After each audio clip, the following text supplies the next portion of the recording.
मंत्री लगाकर बैठे थे उम्मीद और बीजेपी ने उम्मीदों पर ही फेर दिया पानी। फिर हुआ ये। वरुण गांधी के बाद अब अपनी ही सरकार पर भड़क गई योगी सरकार के मंत्री। पत्नी को दिलाना चाहते थे टिकट, बीजेपी ने पत्ता ही काट दिया, अब भड़क गए मंत्री। यूपी सरकार में कैबिनेट मंत्री और प्रयागराज की शहर दक्षिण सीट से बीजेपी विधायक नंदगोपाल नंदी ने सपा नेता रईस चंद्र शुक्ला को बीजेपी ज्वाइन कराने का विरोध किया है।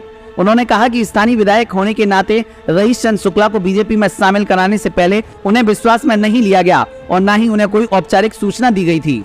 कैबिनेट मंत्री ने मामले पर लिखित बयान जारी कर कहा कि 2022 विधानसभा में सपा ने मेरे खिलाफ रईस चंद्र शुक्ला ने चुनाव लड़ा था और इस चुनाव में वो बुरी तरह से हार गए थे। उन्होंने आरोप लगाया कि रईस चंद्र शुक्ला को पार्टी ज्वाइन कराने के फैसले में स्थानीय विधायक की अवहेलना उपेक्षा की गई है। विपक्षी उम्मीदवार को पार्टी ज्वाइन कराना बेहद गंभीर प्रकरण है और ये गहरी साजिश है। यही नहीं, नंदी ने इसे भारतीय जनता पार्टी की रीत और नीति के खिलाफ भी बताया है।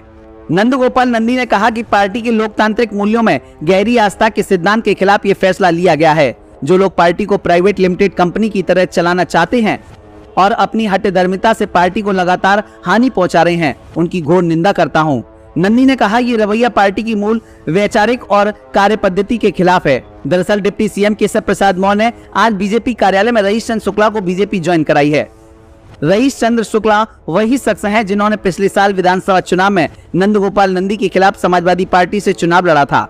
हालांकि इस चुनाव में वो बुरी तरह से हार गए थे, लेकिन अब उन्होंने सपा का साथ छोड़कर बीजेपी ज्वाइन कर ली है, जिससे नंदी की नाराजगी और भी बढ़ गई है। Bureau report, news crowd.